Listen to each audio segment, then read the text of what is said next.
Good morning student. आज हम discuss करेंगे chapter 19 seed tale farmer story. Chapter 19 इसमें ये बताया है इस चैप्टर में कि कैसे जो सीड होता है वो ग्रो किया जाता है, कैसे उसके बाद प्लाविंग की जाती है और उसको इरिगेट किया जाता है और किस तरह से वो हमारी घर में प्लेट तक आता है और over the period of time क्या क्या चेंजेस हुए हैं फार्मिंग में। जैसे कि पहले एनिमल को यूज़ किया जाता था प्लाव करने के लिए, अब ट्रैक्टर को यूज़ किया जाता है।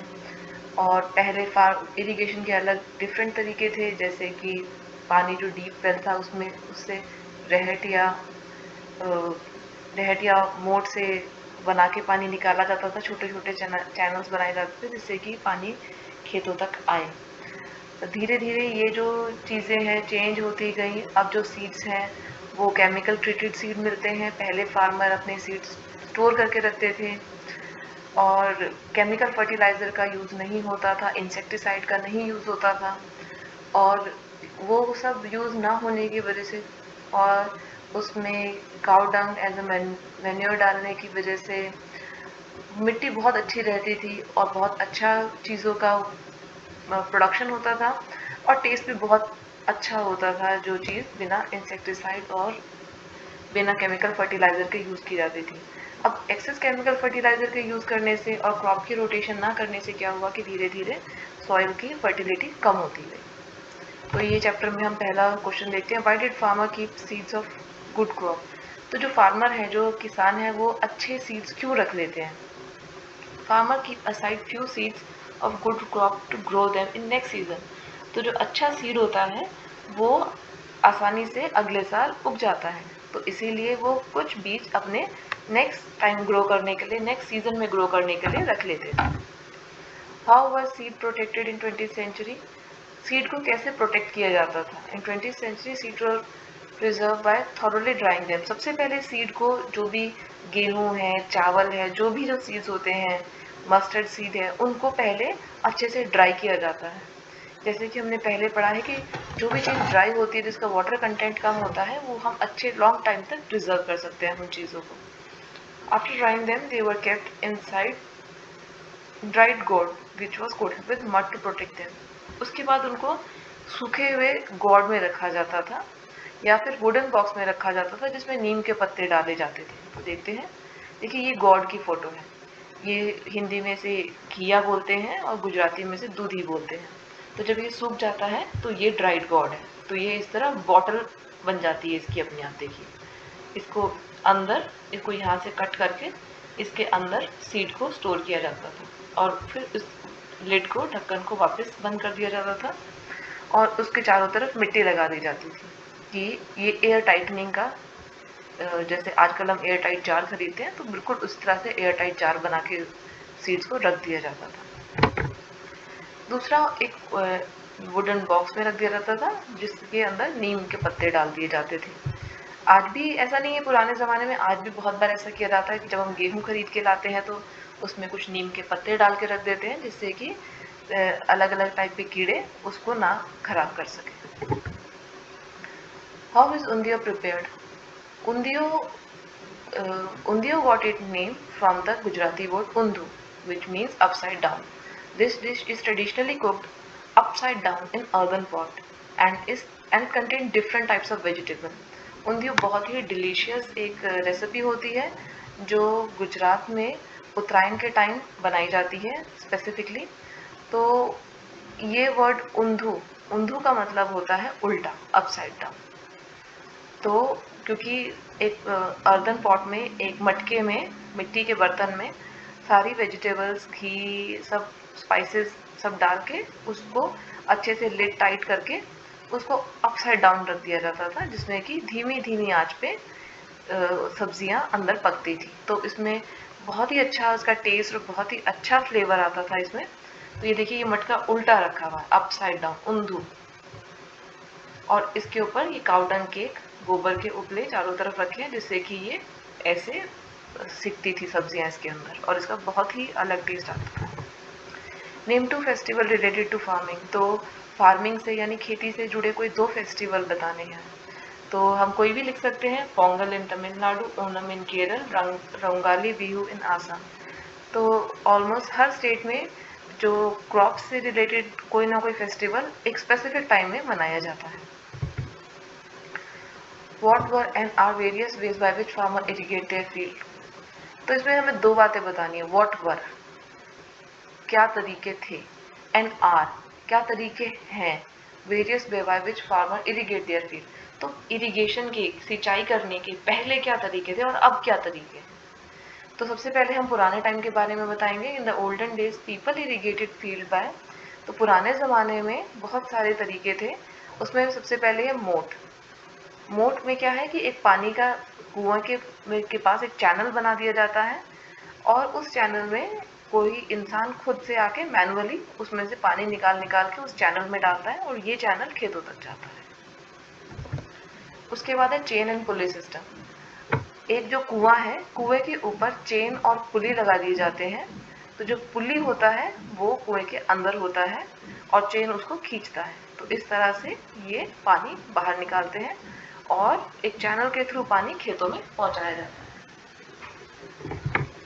उसके बाद है रहट। रहट ज़रूर आपने गांव में कभी देखे होंगे या गांव के साइड से कभी आप ट्रैवल कर रहे हो तो आपने ज़रूर देखे होंगे। तो इसमें क्या होता है, ये इसमें ये जो एनिमल होता है ये ऐसे गोल गोल घूमता है, जिसकी वजह से एक व्हील होता है वो घूमता है और पानी बाहर निकल के उसे खेतों में डाला जाता है। Wheel is use to take out water. तो इसमें ये देखिए जो व्हील है, ये वाला जो व्हील है ये पानी को बाहर निकालता है। ये wheel is use to take out water with the help of animal muscle power. तो इसमें ये जो एनिमल है ये घूमते हैं, जिसकी वजह से ये व्हील घूमता है और पानी बाहर आता है। और ये देखिए पानी इस तरह से चैनल में होके अब ये खेतों में जाएगा। तो पुराने ज़माने में रहट से पानी निकालते थे, व्हील एंड पुली से निकालते थे और मोट से निकालते थे। न्यू इरिगेशन सिस्टम, देखिए न्यू इरिगेशन सिस्टम जो डेवलप हुए हैं वो ये बात को ध्यान में रखते हुए डेवलप हुए हैं कि पानी की वेस्टेज नहीं होनी चाहिए। तो इसमें ऑटोमेटेड स्प्रिंकलर है जो ऑटोमेटिक उनको स्पेसिफिक टाइम उसमें फीड किया जाता है, उस हिसाब से वो पानी को स्प्रिंकल करते हैं। तो देखिए इस तरह से स्प्रिंकल होता है, ये टाइम्ड होते हैं कुछ, और इसमें ऑटोमेटेड स्प्रिंकलर होते हैं, टाइम्ड स्प्रिंकलर होते हैं, ड्रिप सिस्टम होता है और सब सरफेस वाटर, सब यानी ज़मीन के नीचे, सब सरफेस वाटर लाइन, ज़मीन के नीचे पाइप की लाइन। तो ये देखिए सब सरफेस वाटर लाइन है, इसमें ज़मीन के नीचे पहले तार बिछाई जाती है जो कि हर पेड़ तक एक एक वायर को पहुंचाया जाता है, पाइप को पहुंचाया जाता है कि जो कि जिस उस ट्री या प्लांट की विसिनिटी में उसके क्लोज पानी दे सके उसको। What changes took place over the year in village? Time के साथ जो कि चैप्टर में बताया है क्या क्या चेंजेस हुए हैं। There are so many changes that happened in the past few years in the village। तो कुछ चेंजेस जो हैं वैसे people found that not that only one or two crops like wheat and cotton get better price in the market, so they stopped doing rotation of different crops। जब इंसानों को समझ आया, गांव के लोगों को समझ आया कि ये कॉटन और वीट अच्छा पैसा मिल रहा है, तो उन्होंने क्या किया कि क्रॉप का रोटेशन छोड़ दिया और उन्होंने मैक्सिमम यही ग्रो करना शुरू कर दिया। इससे क्या रोटेशन क्रॉप का बंद हो गया और एक ही फसल वो उगाने पे उन्होंने फोकस किया। Farmer even begin to buy seeds from the market. और पहले जैसे वो स्टोर करते थे सीड्स को, बाजरे के, मक्के के, ज्वार के सीड्स जो पहले स्टोर करके रखते थे और उगाते थे, अब उन्होंने स्टोर करके रखना छोड़ दिया और वो मार्केट से सीड लेके आते हैं जो कि केमिकली ट्रीटेड होते हैं, जिन पे इंसेक्ट नहीं लगे। कुछ गांव में जहाँ पर पानी नहीं था, अब कैनाल के थ्रू पानी भी आने लगा, इलेक्ट्रिसिटी भी आने लगी गांव में। इलेक्ट्रिसिटी आने से वो पंप जो रहट और मोट का काम था, अब वो इलेक्ट्रिक पंप से होने लगा। Instead of animal for farming, tractor and modern equipment are use. और पहले जो एनिमल यूज़ करके फील्ड को प्लॉ किया जाता था, बाद में वो ट्रैक्टर से किया जाने लगा। Use of chemical fertiliser instead of cow dung. पहले काउ डंग यानी गाय की गोबर खेतों में डाली जाती थी, जो कि बहुत अच्छी होती थी ज़मीन के लिए। वो अब उसको बंद करके केमिकल फर्टिलाइज़र डालना, जैसे यूरिया, फॉस्फोरस, इस तरह से अलग अलग केमिकल फर्टिलाइज़र डालना शुरू कर दिए। उसके बाद ना सिर्फ केमिकल फर्टिलाइज़र, इंसेक्टिसाइड भी डालना, काफ़ी ज़्यादा मात्रा में डालना शुरू किए गए। और ये इंसेक्टिसाइड की प्रॉपर नॉलेज ये जो फार्मर को नहीं होती, और ये इंसेक्टिसाइड की वजह से भी बहुत बार फार्मर की डेथ भी हो जाती है, क्योंकि वो बहुत ही पॉइजनस होते हैं ये जो ऑर्गेनोफॉस्फेट्स होते हैं, इंसेक्टिसाइड। और ना सिर्फ ये मिट्टी के लिए ख़राब होते हैं, ये एनवायरनमेंट के लिए भी बहुत ख़राब होते हैं। तो ये जो केमिकल फर्टिलाइज़र हैं, ये बहुत ही सोच समझ के यूज़ किए जाने चाहिए। Family gathering and festival are also reduce. पहले जैसे फैमिली गैदरिंग और फेस्टिवल्स होते थे, वो भी टाइम के साथ कम हो गए। बहुत ही कम ओकेजन पे ऐसा होने लगा कि लोग सब इकट्ठे होते हैं, एक साथ सेलिब्रेट करते हैं। और काफ़ी लोग गांव से बाहर भी मूव कर गए। अब वो फार्मिंग में इतना इंटरेस्टेड नहीं रह गए। Why have farmers started growing crop that can get good price? Farmers started growing crop that can fetch good price because with profit from their field they can improve their life, they can progress. Farmers started growing crop that can get good price. Farmer ने वो चीज़ें क्यों उगानी शुरू करी जिससे उनको ज़्यादा पैसा मिलेगा? ये तो बहुत सिंपल सी बात है। कोई चीज़ अगर हमें पैसा देती है जिससे कि हमारे घर में हमारी प्रोग्रेस होती है, बच्चों को अच्छी एजुकेशन मिलती है, या हमारा लिविंग स्टैंडर्ड इम्प्रूव होता है, हमें अच्छा खाने को मिलता है, तो ऑब्वियस सी बात है कि इंसान उस तरफ भागता है। तो फार्मर को भी जब समझ आया कि ये क्रॉप हमें अच्छा पैसा देती है, तो उन्होंने और सब क्रॉप को छोड़ के सिर्फ कुछ क्रॉप के ऊपर ही फोकस करना शुरू कर दिया, जिससे कि उनकी लाइफ में प्रोग्रेस आई, पैसा आया, और उन्होंने अपना लिविंग स्टैंडर्ड इम्प्रूव किया। How are new kind of seeds how are new kind of seeds protected from insects? तो जो नए काइंड ऑफ सीड्स हैं, जो नए मार्केट से बीज आते हैं, वो जो केमिकली कोटेड होते हैं, वो कैसे इंसेक्ट्स को दूर रखते हैं? तो देखिए, वो केमिकली कोटेड है। जो केमिकल उन पे लगाया जाता है वो इस तरह से होता है कि वो सब चीज़ों को इंसेक्ट्स को दूर रखे। Seed treatment can protect the seed and seedling यानी young plant from low moderate attack of insect during emergence and establishment. तो ये जो सीड को केमिकली कोट किया जाता है, तो ये एक ऐसा केमिकल होता है कि जब सीडलिंग बनता है, जब पौधा बनता है, तो भी वो कुछ टाइम तक वो केमिकल का इफेक्ट होता है और इंसेक्ट उसको खाने से दूर रहते हैं। They work by forming a chemical barrier over the surface of germinating seed which protect it from the insect. एक केमिकल की कोटिंग बना देता है जिससे कि इंसेक्ट नहीं खाते। How do soil lose fertility? Soil की फर्टिलिटी कैसे कम हो रही है? सॉइल की फर्टिलिटी कैसे कम हो रही है? By use of chemical fertiliser. जो केमिकल फर्टिलाइजर एक्सेस मात्रा में यूज किए जाते हैं, वो कहीं ना कहीं एक्यूमुलेट होते रहते हैं, जमा होते रहते हैं ज़मीन में। और ना सिर्फ ज़मीन में, ये केमिकल फर्टिलाइजर और इंसेक्टिसाइड बारिश जब आती है तो पानी के थ्रू ये लीच डाउन हो जाते हैं, धीरे धीरे हमारे वाटर सिस्टम में भी, जो हमारा अंडरग्राउंड वाटर है, उसमें भी पहुंच जाते हैं, and they are very harmful chemicals. तो over use of chemical fertiliser से सॉइल की जो फर्टिलिटी है, उर्वरकता है सॉइल की, सॉइल बहुत ज़्यादा फ्रूट्स दे, वो कम होती जा रही है। By not doing rotation of crop, अगर हम क्रॉप्स का रोटेशन करते हैं तो भी सॉइल की फर्टिलिटी मेंटेन रहती है।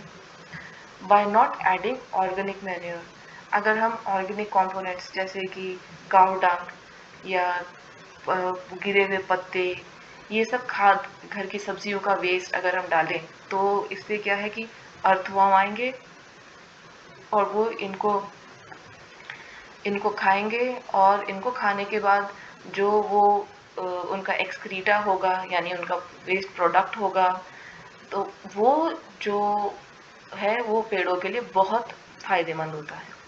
By burning of dead plant that is destroying organic matter. और अगर हम ये सब गिरे हुए पत्ते, हमारी फसल के जो बचे हुए वो जो पत्ते होते हैं, जो भूसा होता है, अगर हम उसको जला दें, तो उससे ना सिर्फ इन्वायरमेंट ख़राब होता है, ऑर्गेनिक जो कंपोनेंट थे वो भी सब जल जाते हैं, जिससे कि जो बैक्टीरिया और अर्थवर्म है उनको कुछ खाने को नहीं मिलता। इससे धीरे धीरे न्यूट्रिएंट्स जो होते हैं ज़मीन के अंदर, और वो चले जाते हैं, वो लॉस हो जाते हैं, और सॉइल की फर्टिलिटी कम हो जाती है। सॉइल में अब हम जो भी सीड लगाएंगे उसका आउटकम, जो हमारी हार्वेस्टिंग होगी, वो बहुत ही कम होगी। How do earthworm help the field? Earthworm कैसे हेल्प करते हैं? अर्थवर्म छोटे छोटे कीड़े होते हैं जो कि हमेशा अर्थ में रहते हैं और वो मिट्टी और ऑर्गेनिक कंपोनेंट खाते हैं, तो इससे क्या करते हैं कि वो ज़मीन में होल करते रहते हैं। तो these earthworm dig the soil and make it soft and well aerated, which is good for the plant. तो वो पहली बात की अर्थ को, मिट्टी को सॉफ्ट करते हैं, जगह जगह होल कर रहे हैं तो सॉफ्ट हो गई और वेल एरेटेड, उसमें हवा जा रही है, तो पेड़ों को ग्रो करने में, उनको सांस लेने में अच्छा रहता है। और जो ऑर्गेनिक कंपोनेंट वो ब्रेक डाउन करते हैं, वो खाद की तरह पेड़ों को एनर्जी मिलती है। They will convert organic matter like dead plant, leaves, stems, fruits into manure. वो उन सब चीज़ों को फर्टिलाइजर में कन्वर्ट कर देते हैं, तो पेड़ को दोनों तरह से फायदा होता है। This natural manure is very rich in mineral and it's good for the soil. Look at the picture given below and write a paragraph journey of seed from field to our plate. तो ये आपको photo देखनी है, कि photo देख के आपको paragraph लिखना है। पहले में सीड सो किए जा रहे हैं, फिर इसमें इंसेक्टिसाइड डाले जा रहे हैं, उसके बाद उनकी हार्वेस्टिंग हो रही है और थ्रेशिंग हो रही है, उनको सीड्स को अलग किया जा रहा है। उसके बाद उसे गनी बैग में डाल के, बोरों में डाल के, उनको ट्रक में लोड करके बड़ी बड़ी सब्जी या अनाज की मंडी में लाया जा रहा है। उसके बाद वहाँ से जो शॉपकीपर है वो उन्हें परचेज करता है, हम शॉपकीपर से परचेज करते हैं और इस तरह से वो हमारी प्लेट तक पहुँचता है।